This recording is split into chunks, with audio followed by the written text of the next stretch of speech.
Hello दोस्तों, स्वागत है आप सभी का।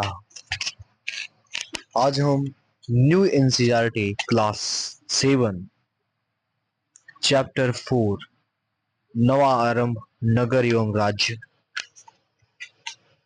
को देखेंगे। इस चैप्टर में हमें कौटिल्य के अर्थशास्त्र के एक प्रसंग से शुरुआत करेंगे। राज्य की रक्षा के लिए राजधानी तथा सीमांत नगरों की दुर्गबंदी आवश्यक है। भूमि ऐसी होनी चाहिए जो न केवल जनसामान्य का पोषण कर सके अपितु आपदाओं के समय आगंतुकों का भी निर्वाह कर सके। राज्य क्षेत्र रमणीय होना चाहिए जिसमें कृषि योग्य क्षेत्र, खनिज युक्त प्रदेश, काष्ठ वन, गज वन, गोवध संपन्न चारागाह विद्यमान हो। जल के लिए केवल वर्षा पर निर्भरता नहीं होनी चाहिए अपितु राज्य में नदियां, जलाशय तथा अन्य स्रोत भी हों। सड़कें तथा जलमार्ग सुगम व सुव्यवस्थित होने चाहिए। राज्य में उत्पादक अर्थव्यवस्था होनी चाहिए जो विविध प्रकार की वस्तुओं से परिपूर्ण हो। दोस्तों, कौटिल्य के बारे में हम जानते हैं कि ये मौर्य काल के समय के हैं। उस समय भी इन्होंने राज्य में आवश्यक चीजों को बताया हुआ है, जैसे कि राज्य की रक्षा के लिए राजधानी होनी चाहिए क्योंकि राजधानी में सभी महत्वपूर्ण भवन होते हैं, सभी महत्वपूर्ण पदाधिकारी होते हैं, वहां से नीति निर्माण होता है, इसलिए उसकी सुरक्षा बहुत जरूरी है। और जो भी नगर सीमांत यानी बॉर्डर पे हैं उनकी दुर्गबंदी होनी चाहिए। आज भी आप देखें तो हम बॉर्डर पे कैसे फेंसिंग करते हैं। इसके अलावा हमारी भूमि उपजाऊ होनी चाहिए ताकि जन सामान्य को पोषण मिल सके। इसके अलावा जो कोई हमारे देश में शरणार्थी आता है या फिर कोई किसी देश में कोई आपदा आती है, वहां से भागकर लोग यदि हमारे देश में आते हैं तो कुछ समय के लिए तो कम से कम हम उनको भरण पोषण कर सकें। कृषि योग्य भूमि हो, खनिज युक्त हो, काष्ठ वन, गजवन, गोवध चारागाह विद्यमान होना चाहिए। जल के लिए हम सिर्फ वर्षा पर निर्भर नहीं हो बल्कि हमारे पास नलकूप हो, समरसेबल हो, नदियां हो, झीलें हो, तालाब हो, इन सब कुएं भी हो, सड़क और जल मार्ग सुगम हो। राज्य में उत्पादक अर्थव्यवस्था होनी चाहिए। उत्पादक यानी पैदा करना, ये नहीं कि हम आयात करके खा रहे हैं।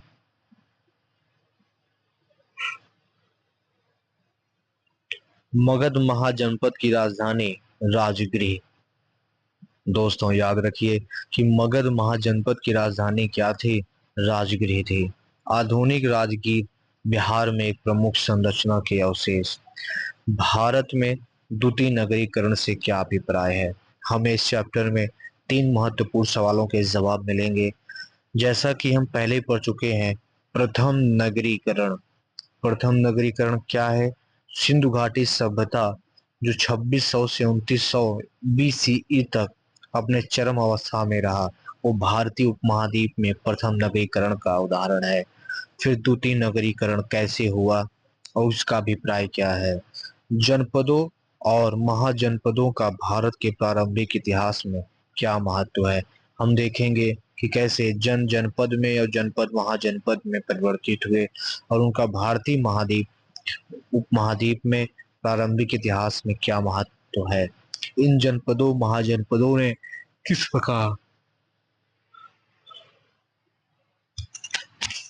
शासन प्रणाली का विकास किया। इसी के साथ हम इस चैप्टर की शुरुआत करते हैं। आप ध्यान से सुनिए और समझने की कोशिश करिए। याद करें कि द्वितीय सहस्त्राब्दी समान संवतपूर्व यानी के आरंभिक काल में अर्थात 2000 बीसीई के कुछ शताब्दी पश्चात भारत के प्रथम नगरीय सभ्यता कही जाने वाली सिंधु अथवा हड़प्पा या सिंधु सरस्वती सभ्यता का विघटन हो गया था। तो प्रथम नगरीय सभ्यता कौन सी थी? वही सिंधु या फिर हड़प्पा सभ्यता कहते हैं। उसके नगर परित्यक्त हो गए। कुछ स्थानों पर लोग जीवन यापन करते रहे, परंतु उन्हें ग्राम जीवन शैली की ओर लौटना पड़ा। दोस्तों, ये एक अहम सवाल है कि जो लोग शहरों में रहते थे, शहरी जीवन यापन करते थे, आखिरकार वो ग्राम जीवन शैली की तरफ लौटना पड़ा। क्यों? इसको सोचिएगा। ऐसा इस कारण हुआ क्योंकि हड़प्पा कालीन नगरों के समस्त घटक लुप्त हो गए थे, जैसे भव्य निजी और सार्वजनिक भवन, भीड़ भाड़ वाले मार्ग एवं व्यस्त बाजार, विभिन्न शिल्पकारों के समूह जिसमें धातुकार, कुम्हार, स्थापत्यकार, बुनकर, हस्तशिल्प इत्यादि, लेखन प्रणाली, उन्नत स्वच्छता व्यवस्था, एक व्यवस्थित शासन तंत्र तथा इनके पीछे विद्यमान एक बृहद शासकीय संरचना जिसमें शासक वर्ग का नेतृत्व करता था। इस प्रकार प्रथम सहस्त्राब्दी BCE समान संभवत पूर्व तक भारत से नगरीय जीवन लुप्तप्राय रहा। यद्यपि उत्तर भारत के कुछ भागों में कहीं कहीं नगरीय सभ्यता के अवशेष विद्यमान रहे होंगे। गंगा के उपजाऊ मैदानी भाग ने महाजनपदों के फलने फूलने और समृद्ध होने में अहम भूमिका निभाई। दोस्तों, ये है गंगा यमुना सरस्वती ब्रह्मपुत्रा का मैदान। यहाँ पे आप देख सकते हैं गंगा, ये गंगा है और ये गंगा नदी है, ये यमुना है, ये उसकी अन्य सहायक नदियां हैं जो इसको उपजाऊ बनाती हैं। इसीलिए यहाँ पे उत्पादन आधारित कृषि अर्थव्यवस्था होने के कारण जनपद से महाजनपद बनना आसान था। निस्संदेह भारत के प्राचीन इतिहास में कई महत्वपूर्ण क्षेत्रीय संस्कृतियां विद्यमान थी, जिनका अध्ययन हम यहाँ नहीं कर रहे हैं। इसके उपरांत प्रथम सहस्त्राब्दी BCE में विशेषता गंगा के मैदानी भाग, सिंधु घाटी के कुछ क्षेत्रों तथा इसके निकटवर्ती क्षेत्रों में एक नवीन एवं जीवंत नगरीकरण का चरण प्रारंभ हुआ। दोस्तों, सिंधु घाटी क्षेत्र के कुछ क्षेत्रों और निकटवर्ती क्षेत्रों में एक नवीन और जीवंत नगरीकरण का चरण प्रारंभ हुआ, जिसका क्रमशः संपूर्ण उपमहाद्वीप में विस्तार हुआ। इस नवीन नगरीकरण के साक्ष्य हमें दो प्रमुख स्रोतों से प्राप्त होते हैं। पुरातात्विक उत्खनन, जिनसे इन प्राचीन नगरों के अस्तित्व की पुष्टि होती है। दूसरा, प्राचीन साहित्य जैसे उत्तर वैदिक, बौद्ध, जैन साहित्य, जिनमें इन नवीन नगरों का विशेष उल्लेख प्राप्त होता है। नगरीकरण के इस नए चरण को प्रायः भारत का द्वितीय नगरीकरण कहा जाता है, जो आश्चर्यजनक रूप से आज तक अनवरत चलता आ रहा है। आइए देखें नगरीकरण का यह चरण जिसे कैसे विकसित हुआ। दोस्तों, एक बात को याद रखें कि द्वितीय नगरीकरण आज तक अनवरत रूप से चला आ रहा है। यानी आज भी जो हम जीवन नगरों को देखते हैं वो द्वितीय नगरीकरण ही है। तृतीय नगरीकरण इसलिए नहीं आया क्योंकि प्रथम नगरीकरण के बाद लोग फिर ग्राम जीवन जीने लगे थे, फिर से एक बार बेसिक जरूरतों की तरफ चले गए थे। वहीं द्वितीय नगरीकरण के बाद आज तक ऐसा नहीं हुआ कि लोग फिर से ग्राम्य जीवन की तरफ जाएं। इसी वजह से आज भी जो नगरीकरण हो रहे हैं वो द्वितीय नगरीकरण ही माना जाता है। जनपद एवं महाजनपद। द्वितीय सहस्त्राब्दी BCE के उत्तरार्ध में उत्तर भारत की विभिन्न क्षेत्रीय संस्कृतियां धीरे धीरे स्वयं को पुनर्संगठित करने लगी। लोग स्वयं को कुलों अथवा वंशों के रूप में संगठित करने लगे, जो संभवतः समान भाषा एवं सांस्कृतिक परंपराओं को साझा करते थे। प्रत्येक कुल या वंश एक नियत भूभाग से जुड़ गया, जिसे जनपद कहा गया। प्रत्येक कुल या वंश एक नियत भूभाग से जुड़ा जिसे जनपद कहा गया, जो एक राजा या शासक द्वारा शासित होता था। संस्कृत में जनपद का अर्थ है जहां जन ने अपने पद पग या चरण रखे हों, अर्थात जहां लोग निवास करने लगे। जैसे जैसे व्यापारिक मार्गों तथा वाणिज्यिक तंत्रों का विस्तार हुआ और वे विभिन्न जनपदों को आपस में जोड़ने लगे, वैसे वैसे जनपद भी विकसित होने लगे। आप ध्यान दीजिए कि व्यापारिक मार्गों और वाणिज्यिक तंत्रों के विस्तार से ये जनपद आपस में जुड़े थे। 7वीं शताब्दी BCE तक कुछ प्रारंभिक जनपद मिलकर विशाल राजकीय इकाइयों में परिवर्तित हो गए, जिन्हें महाजनपद कहा गया। जब प्रारंभिक जनपद आपस में मिले और वो और बड़े हो गए, जैसे ये कोई जनपद, ये जनपद है, जब ये आपस में मिल गए तो इन्हें महाजनपद कहा गया। प्राचीन ग्रंथों में इन महाजनपदों की अलग अलग सूचियां मिलती हैं, परंतु एक प्रमुख प्रचलित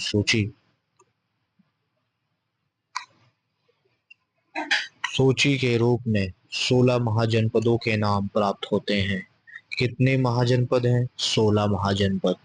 ये महाजनपद उत्तर पश्चिम में कंधार से लेकर पूर्व में अंग तक तथा मध्य भारत में असमक तक विस्तृत हैं। दोस्तों याद रखें कि अगर ये भारत है तो यहाँ अफगानिस्तान गंधार से लेकर के पूर्व में अंग तक तथा मध्य भारत में असमक असमक गोदावरी नदी के निकट स्थित है तब विस्तृत थे।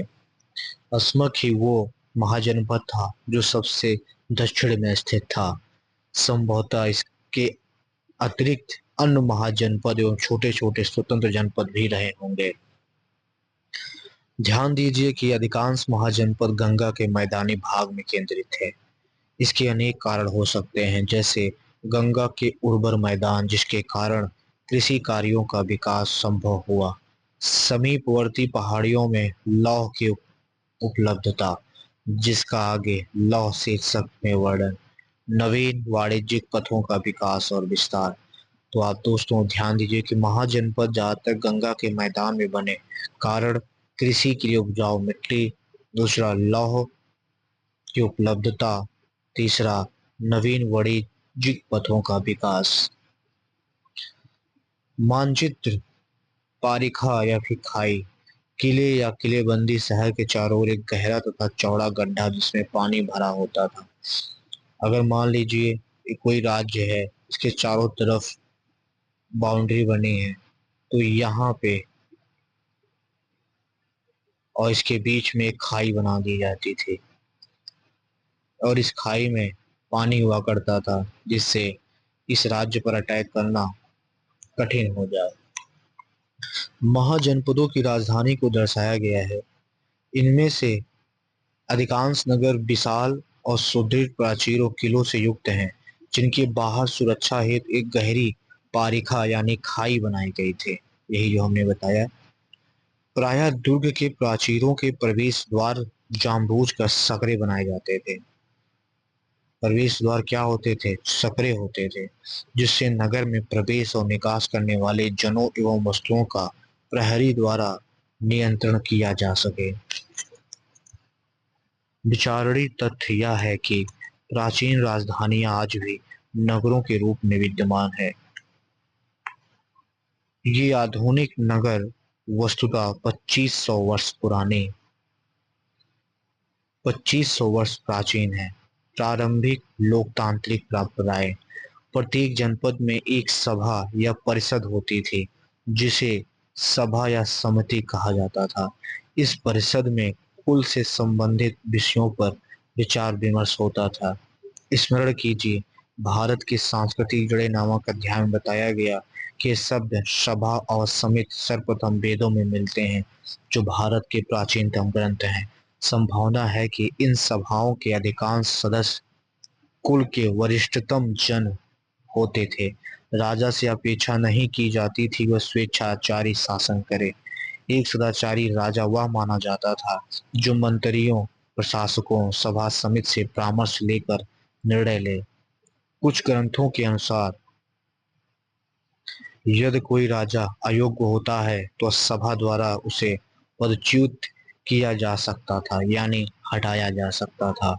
यद्यपि ऐसे उल्लेख महत्वपूर्ण हैं, परंतु इसका अर्थ यह नहीं है कि यह कोई विधि सम्मत परंपरा थी, क्योंकि हमारे पास उस कालखंड के पूर्ण साक्ष्य उपलब्ध नहीं है। यानी हमें यह हम नहीं कह सकते कि यह विधि थी, क्योंकि हमारे पास ऐसा कोई साक्ष्य नहीं है। महाजनपदों का चित्र ध्यान रहे सीमाएं अनुमानित हैं। दोस्तों आप देख सकते हैं अस्मक जो गोदावरी नदी के तट पर स्थित है, ये महाजनपदों में सबसे दक्षिण में स्थित है। ये देखिए आप अंग अंग एकदम वेस्ट बंगाल बांग्लादेश के आसपास है। इसकी राजधानी भी आप देख सकते हैं, अंग की राजधानी आप देख सकते हैं क्या, चंपा। ये आप देखें कुरु, इंद्रप्रस्थ, मत्स्य, विराट, अवंती, उज्जैनी, त्रिपुरी, चेदी, कौशाम्बी, वत्स, वाराणसी, काशी, कुशीनारा, मल्ल, कौशल, श्रावस्ती, अहिच्छत्र, पांचाल। तो आप इनको देख सकते हैं। हम आगे बढ़ेंगे। अपनी राजनीतिक प्रणाली के अंतर्गत महाजनपदों ने जनपदों के मूल सिद्धांतों का विस्तार एवं परिष्कार किया। कुछ महाजनपदों में राजतंत्रात्मक शासन प्रणाली थी, अर्थात राजा सर्वोच्च अधिकार युक्त होता था, जिसे मंत्रियों तथा वरिष्ठ जनों की सभा या समिति का समर्थन प्राप्त होता था। राजा का पद सामान्यतया वंशानुगत होता था, अर्थात वर्तमान राजा साधारणतः पूर्ववर्ती राजा का पुत्र होता था। राजा के प्रमुख उत्तरदायित्व होते थे कर संग्रह करना, शासन व विधि व्यवस्था बनाए रखना, राजधानी में सुदृढ़ प्राचीरें पारिखाएं बनवाना, अपने राज्य की रक्षा हेतु सैन्य बल का संचालन करना या परिस्थिति अनुसार समीपवर्ती राज्यों से युद्ध करना। मगध जो वर्तमान बिहार में स्थित था, कौशल वर्तमान उत्तर प्रदेश, अवंती वर्तमान मध्य प्रदेश भाग, ये सब उस काल के शक्तिशाली महाजनपद थे। हालांकि दो महाजनपदों वज्जी यानी ब्रिज एवं उसके समीपवर्ती राज्य मल्ल की शासन पद्धति भिन्न थी। इन महाजनपदों में सभा अथवा समिति को अधिक शक्तियां प्राप्त थी तथा यहाँ सभी महत्वपूर्ण विषयों पर विचार विमर्श एवं आवश्यकतानुसार मतदान का निर्णय लिए जाते थे।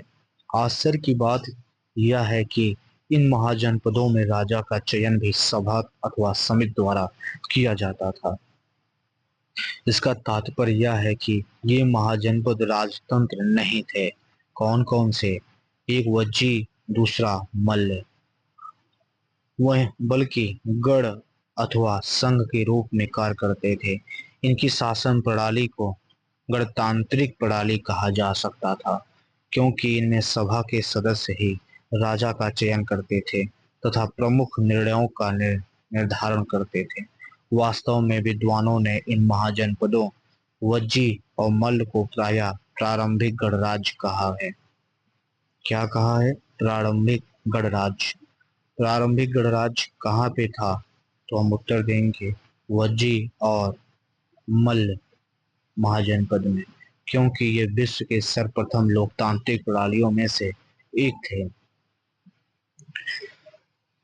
वत्स महाजनपद की राजधानी कौशाम्बी में एक भवन समूह के अवशेष। दोस्तों वत्स की राजधानी कहाँ थी? कौशाम्बी थी। कुछ अन्य नवीन प्रयोग। जनपदों तथा महाजनपदों का युग गंभीर परिवर्तनों का काल था, जो वर्तमान समय तक भारतीय सभ्यता को प्रभावित करता रहा। भारत की सांस्कृतिक जड़ें नामक अध्याय में हमने देखा कि इस काल में उत्तर वैदिक, बौद्ध, जैन इत्यादि अनेक नवीन विचारधाराओं का उदय हुआ तथा उनसे संबंधित अनेक ग्रंथों की रचना भी हुई। इन विचारों को विद्वानों, भिक्षुओं और भिक्षुणियों के द्वारा संपूर्ण भारतवर्ष में यात्रा करते हुए अथवा तीर्थ यात्राओं के माध्यम से जन जन तक पहुंचाया गया। इस समय भारतीय कला का भी नवीनीकरण हुआ, जो आगे चलकर साम्राज्य काल में पुल पुष्पित और पल्लवित हुआ। नवीकरणीय तकनीकी के बिना संभव नहीं है। नगरीकरण तकनीकी के बिना संभव नहीं है। आप इसको याद रखिए कि नगरीकरण तभी होगा जब नए तकनीकी आएंगे। हमने पूर्व में देखा कि हड़प्पा सभ्यता के लोग ताम्र और कांस्य की धातु कला में दक्ष थे। हड़प्पा के लोग ताम्र और कांस्य की धातु बनाने में दक्ष थे। अब इस द्वितीय नगरीकरण की प्रक्रिया में लौह धातु कर्म की तकनीकी का प्रयोग एक महत्वपूर्ण परिवर्तन था। भारत के अनेक क्षेत्रों में द्वितीय सहस्राब्दी बीसीई के प्रारंभ में लौह निष्कर्षण एवं उसे आकार देने की विधियां विकसित हो चुके थे, परंतु दैनिक जीवन में लोहे का उपयोग कुछ शताब्दियों बाद व्यापक हुआ। द्वितीय सहस्त्राब्दी बीसीई के अंत तक लोहे के उपकरण कृषि में प्रयुक्त होने लगे, जिससे कृषि का विस्तार हुआ। साथ ही लोहे के अनेक हथियार जैसे तलवार, भाले, तीर, ढाल इत्यादि कांस्य की तुलना में अधिक हल्के, तीव्र, प्रभावशाली सिद्ध हुए। इस काल में युद्धों के भी कुछ प्रमाण मिलते हैं। दोस्तों याद रखें, द्वितीय नगरीकरण में हमें युद्धों के प्रमाण मिलते हैं, जबकि प्रथम नगरीकरण में हमें युद्धों के प्रमाण नहीं मिलते, जो संभवतः विभिन्न महाजनपदों के मध्य हुए होंगे। यद्यपि उनकी बारंबारता या भीषणता स्पष्ट नहीं है, इन युद्धों और कभी कभी होने वाले गठबंधनों के कारण नए राज्य और साम्राज्य अस्तित्व में आए, जिनकी चर्चा हम आगे करेंगे। भारत में प्रथम बार सिक्कों का प्रयोग एक अन्य नवाचार था। देखें, पहली बार सिक्कों का प्रयोग भी द्वितीय नगरीकरण में किया गया। व्यापार के विस्तार ने मुद्रा या सिक्के की आवश्यकता को जन्म दिया। शीघ्र ही ये सिक्के भारत के विभिन्न भागों यहाँ तक कि विदेशों में भी विनिमय हेतु प्रयुक्त होने लगे। भारत के प्रारंभिक सिक्के चांदी के बने होते थे। दोस्तों याद रखें, भारत के प्रारंभिक सिक्के किसके बने थे? चांदी के, जो एक नरम धातु है। इसमें प्रतीकों या चिन्हों को आहत कर अंकित कर दिया जाता था, अतः इन्हें आहत सिक्के भी कहा जाता था। इन्हें आहत सिक्के भी कहा जाता था। कालांतर में तांबा, सोना, अन्य धातुओं के भी सिक्के बनने लगे। सामान्यतः प्रत्येक महाजनपद अपनी स्वतंत्र मुद्रा जारी करता था, परंतु व्यापार में समीपवर्ती राज्यों की मुद्राएं भी प्रचलित थीं तथा परस्पर विनिमय में प्रयुक्त होती थी। आइए पता लगाएं। प्रथम नगरीकरण, द्वितीय नगरीकरण।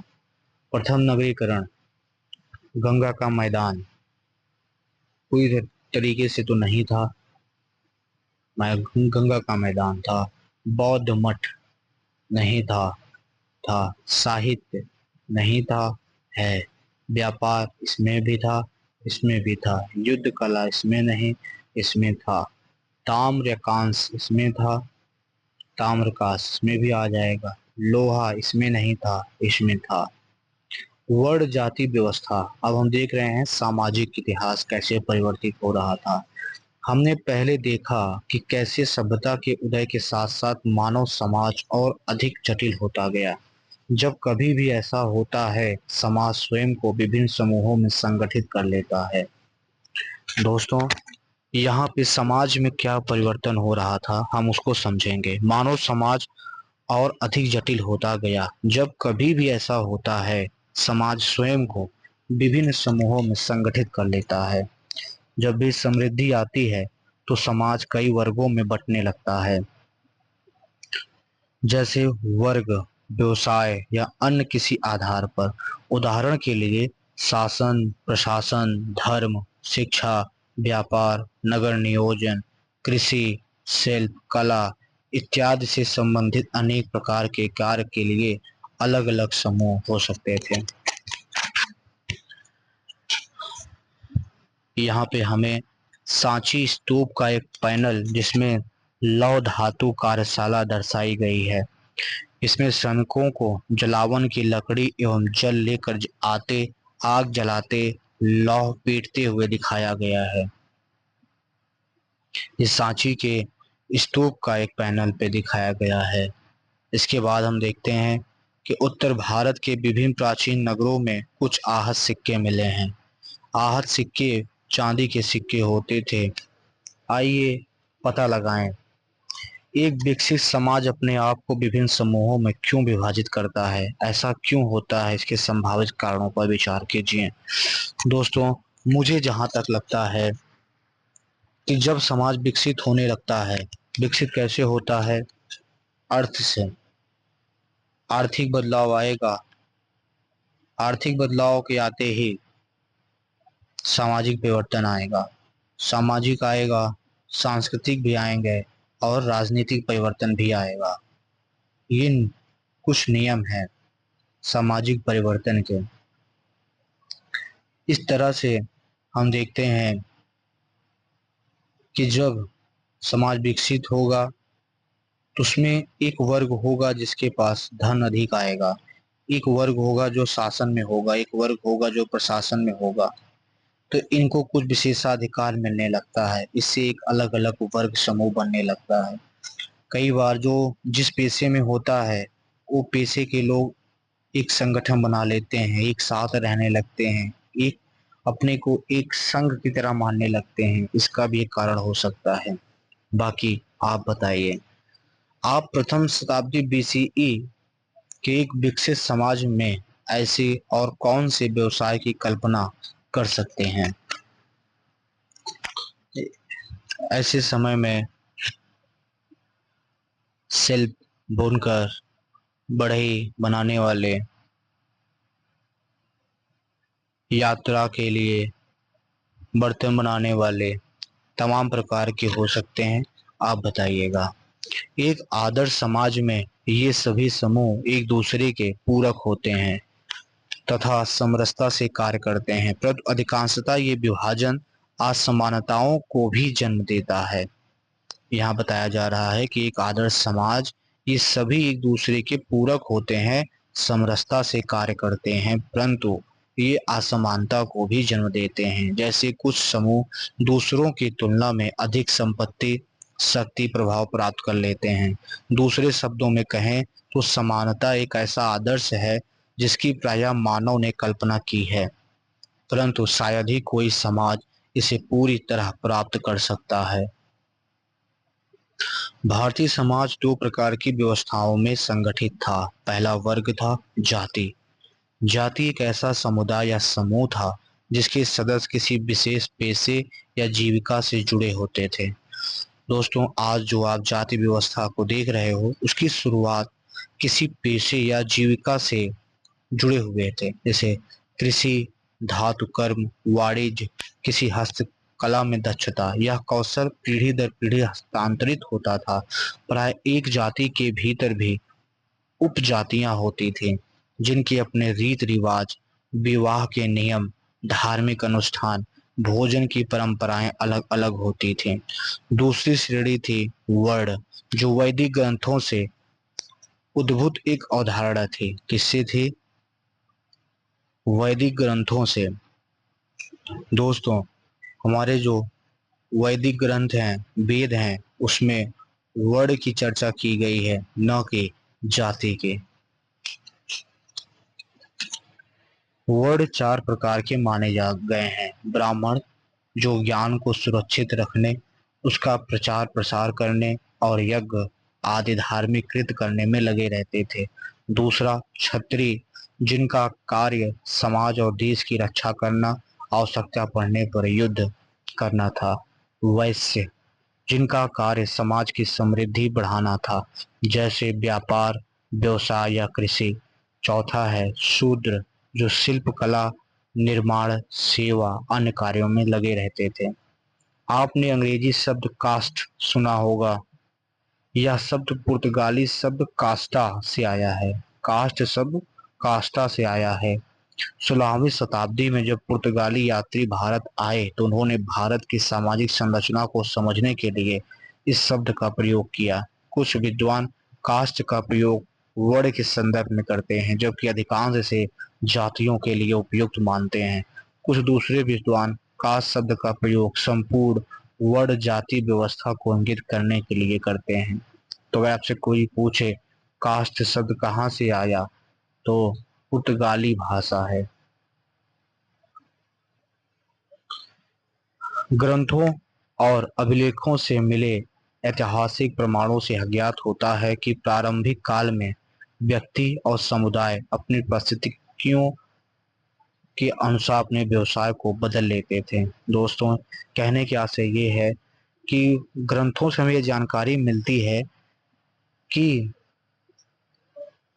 लोग परिस्थितियों के अनुसार अपने व्यवसाय में बदलाव कर सकते थे।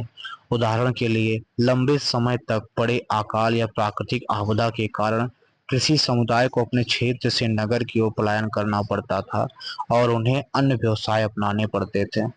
कुछ ब्राह्मण व्यापार या भारत तक के सैनिक कार्यों में भी प्रवृत्त हो जाते थे।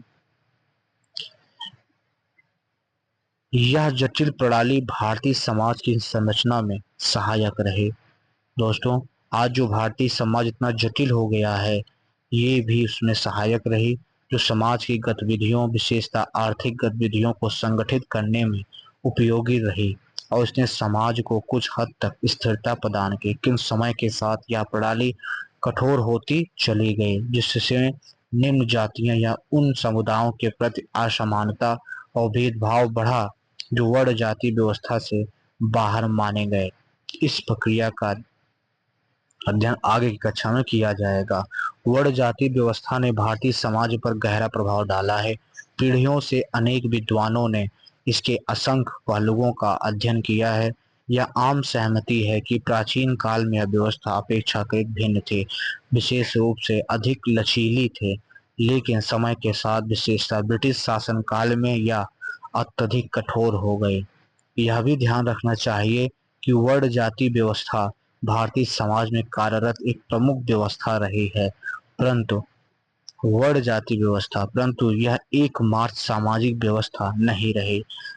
अन्य अनेक व्यवस्थाएं भी अस्तित्व में थी, जिनका अध्ययन हम आगे के अध्यायों में विशेषकर हमारी सांस्कृतिक धरोहर और ज्ञान परंपरा में करेंगे।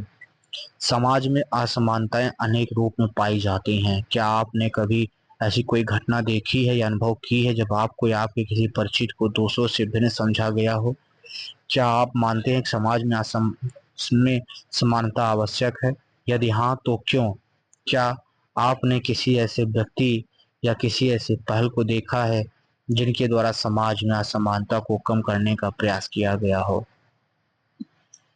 दोस्तों, देश के अंदर, समाज के अंदर समानता होना बहुत जरूरी है। समानता होने पर ही लोग अपनी स्वतंत्रता को महसूस कर सकते हैं, अपनी अभिव्यक्ति को व्यक्त कर सकते हैं और अपने मनचाहा चुनाव कर सकते हैं और उससे देश को, समाज को अधिक लाभ होता है। ऐसी कई घटनाएं होती हैं, जैसे आप किसी तथाकथित ब्राह्मण के घर पे यदि भोजन करने जाएं और कोई शूद्र आ जाए तो वो उसको उसी स्थान पर बैठने को अनुमति नहीं देंगे जहां पे बाकी लोग खा रहे होंगे। ऐसा देखा गया है। इसके अलावा समाज में तरह तरह के दृश्य देखने को मिलते हैं, खास तौर से अनुसूचित जाति और जनजाति को लेकर के। आज समाज और जटिल होता चला गया है। हमारा सुप्रीम कोर्ट, उच्चतम न्यायालय भी इस बात का आह्वान करता है कि शादी वह जरिया हो सकता है जिसके द्वारा समानता लाई जा सकती है। जब प्रेम विवाह को बढ़ावा दिया जाएगा, आप भी विचार करिएगा। भारत के अन्य भागों में विकास। प्रथम शताब्दी बीसी से में व्यापार, तीर्थ यात्रा तथा सैन्य अभियान आदि के उद्देश्य में महत्वपूर्ण संचार मार्ग विकसित हुए। इनमें दो मार्ग, उत्तरापथ और दक्षिणापथ, विशेष रूप से प्रसिद्ध रहे। दोस्तों, व्यापार के लिए, तीर्थ यात्रा के लिए, सैन्य अभियान के लिए दो मार्ग प्रचलित रहे। एक है, मान लीजिए ये उत्तरापथ है, ये ऐसे जाता है, ये उत्तरापथ है, ये दक्षिणापथ है, जिनका उल्लेख साहित्य में मिलता है। प्रथम मार्ग उत्तर पश्चिम क्षेत्रों से गंगा के मैदानों और वहां से पूर्वोत्तर भारत को जोड़ता था। यानी अगर ये भारत है तो यहाँ से आता था ऐसे जोड़ता था। दूसरा मार्ग कौशाम्बी प्रयागराज के समीप उस समय महाजनपद की राजधानी थे। दूसरा मार्ग कौशाम्बी जो उस समय महाजनपदों में से एक राजधानी थी, वहां से प्रारंभ होकर विंध्य श्रृंखला को पार करते हुए दक्षिण भारत को जाता था। जब हम भारत में साम्राज्य निर्माण की प्रक्रिया के अध्ययन करेंगे तब इन मार्गों पर और विस्तार से चर्चा करेंगे। इसके अतिरिक्त अनेक समानांतर मार्ग भी भारत के अन्य भागों को जोड़ते थे, विशेषकर पश्चिमी और पूर्वी समुद्री तटों के महत्वपूर्ण बंदरगाहों को, जो व्यापार के सक्रिय केंद्र थे। दोस्तों, उस समय भी व्यापार के सक्रिय केंद्र बंदरगाह हुआ करते थे। पूर्वी क्षेत्र में कई प्रमुख नगर उभरे, जैसे शिवपालगढ़ वर्तमान भुवनेश्वर उड़ीसा, जो कलिंग क्षेत्र की राजधानी थे। शिवपालगढ़ किसकी राजधानी थे? कलिंग क्षेत्र की राजधानी थे। यह नगर एक सुनियोजित वर्गाकार आधार रचना पर बना था, जिसमें सुदृढ़ दुर्ग और चौड़ी सड़कें थीं। शिवपालगढ़ जो कलिंग क्षेत्र की राजधानी थी, यह नगर एक सुनियोजित वर्गाकार आधार रचना पर बना था, जिसमें सुदृढ़ दुर्ग और चौड़ी सड़कें थीं। भारतीय उपमहाद्वीप ने के दक्षिणी क्षेत्रों में नगर निर्माण की प्रक्रिया 400 BCE के आसपास हुई। भारतीय उपमहाद्वीप के दक्षिणी क्षेत्रों में, यानी आज जो हम ये प्रायद्वीपीय भारत देखते हैं, वहां पे नगर निर्माण की प्रक्रिया 400 BCE से शुरू हुई। यद्यपि नवीनतम पुरातात्विक उत्खननों से यह संकेत मिलते हैं कि व्यापारिक गतिविधियां इस काल से पूर्व भी विद्यमान थे। दोस्तों, एक बता रहे हैं कि भले ही दक्षिण भारत में नगरीकरण 400 BCE में शुरू हुआ हो, परंतु व्यापारिक गतिविधियां इससे पूर्व ही विद्यमान थे। इसी कालखंड में दक्षिण भारत में तीन प्रमुख राज्यों चोल, चेर, पांड्य का उदय हुआ। पुरातात्विक साक्ष्यों के अतिरिक्त प्राचीनतम तमिल साहित्य में इन राज्यों तथा उनके राजाओं का उल्लेख मिलता है। दक्षिणी क्षेत्र बहुमूल्य तथा अर्ध बहुमूल्य रत्नों, स्वर्ण, सुगंधित मसालों जैसे संसाधनों में समृद्ध थे। अतः उन्होंने न केवल संपूर्ण भारत बल्कि विदेशी राज्यों और साम्राज्यों के साथ भी लाभप्रद व्यापार किया। 300 या 200 BCE के लगभग उत्तर पूर्व प्रदेश समेत संपूर्ण उपमहाद्वीप एक परस्पर जुड़ा हुआ जीवंत भूभाग बन चुका था। दोस्तों, 300 BCE के लगभग उत्तर पूर्वी प्रदेश, यहाँ पे संपूर्ण उपमहाद्वीप परस्पर एक जुड़ा हुआ जीवन भूभाग बन चुका था। वस्तुएं और संस्कृति एक से दूसरे क्षेत्र में तथा कई बार भारत से बाहर मध्य एशिया एवं दक्षिण पूर्व एशिया तक भी पहुंची। इसी समय महाजनपद का अस्तित्व समाप्त हो गया और उनके स्थान पर ऐसे नवीन परिवर्तन आए जिन्होंने भारत को पुनः आकार देना प्रारंभ किया। आइए हम इसमें कुछ मानचित्रों को देखते हैं और समझने की कोशिश करते हैं। ये एक मानचित्र है जो शिवपालगढ़ आधुनिक भुवनेश्वर उड़ीसा का एक उपनगर 1948 में प्रथम बार उत्खनित नगर में प्रवेश करने वाले द्वारों में से एक, जो दुर्ग के प्राचीरों के मध्य स्थित है। द्वार के बाहर जल से भरी हुई बारिखा देखी जा सकती है। ध्यान दें कि सोच समझ कर सकरा बनाया गया था, जिससे लोगों सामान की आवाजाही पर नियंत्रण रखा जा सके। कलिंग की राजधानी थी। ये है 1900 से 300 BCE तक की समय रेखा। आप देख सकते हैं यहाँ तक हड़प्पा सभ्यता के समाप्त हो जाती है। ये जनपद का काल शुरू होता है और 800 से 400 तक महाजनपद का काल है। इस कालक्रम को आप याद रखें। लगभग 1500 तक हड़प्पा सभ्यता समाप्त हो जाता है, फिर जनपद 1200 से शुरू होता है और यही जनपद 800 में आकर के महाजनपद बन जाते हैं। इरोड के निकट कोडुमनाल तमिलनाडु में शंख और रत्न उद्योग। इरोड के निकट कोडुमनाल में तमिलनाडु शंख और रत्न के उद्योग के साक्ष्य मिले हों। आगे बढ़ने से पहले हम इसका सारांश देखेंगे। दूसरी शताब्दी बीसी के अंत में उत्तर और मध्य भारत के कुछ भागों में जनपदों का उदय हुआ। ये छोटे राज्य थे जिनका शासक एक राजा होता था जो वरिष्ठ जनों की परिषद से परामर्श लेकर निर्णय करता था।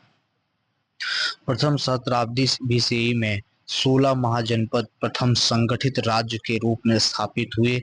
इसी कालखंड में भारत की द्वितीय नगरीकरण प्रारंभ हुआ, जो गंगा क्षेत्र से दक्षिण भारत तक सभी दिशाओं में विस्तृत हो गया। लगभग 300 बीसीई तक महाजनपदों का अस्तित्व समाप्त हो गया।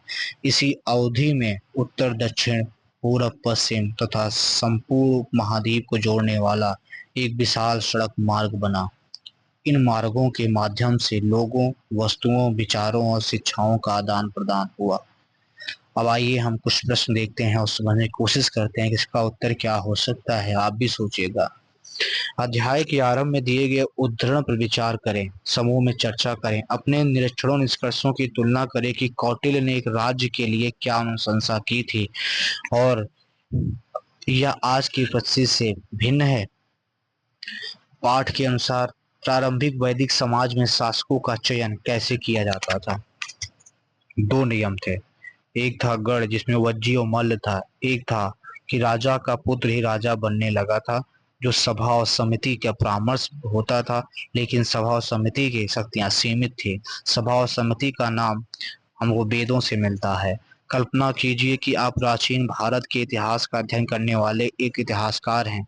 महाजनपदों के विषय में अधिक जानकारी हेतु आप कौन कौन से स्रोत का उपयोग करेंगे। प्रत्येक स्रोत से आपको क्या जानकारी प्राप्त हो सकती है, वर्णन कीजिए। प्रथम शताब्दी बीसीई में नगरीकरण हेतु लौह धातु विज्ञान का विकास इतना महत्वपूर्ण क्यों था। उत्तर देने हेतु आप पाठ में दिए गए तथ्यों के साथ अपनी जानकारी की कल्पना का उपयोग कर सकते हैं। दोस्तों, इस प्रश्नों पर विचार कीजिएगा और लिखने की कोशिश कीजिएगा। तब तक के लिए धन्यवाद।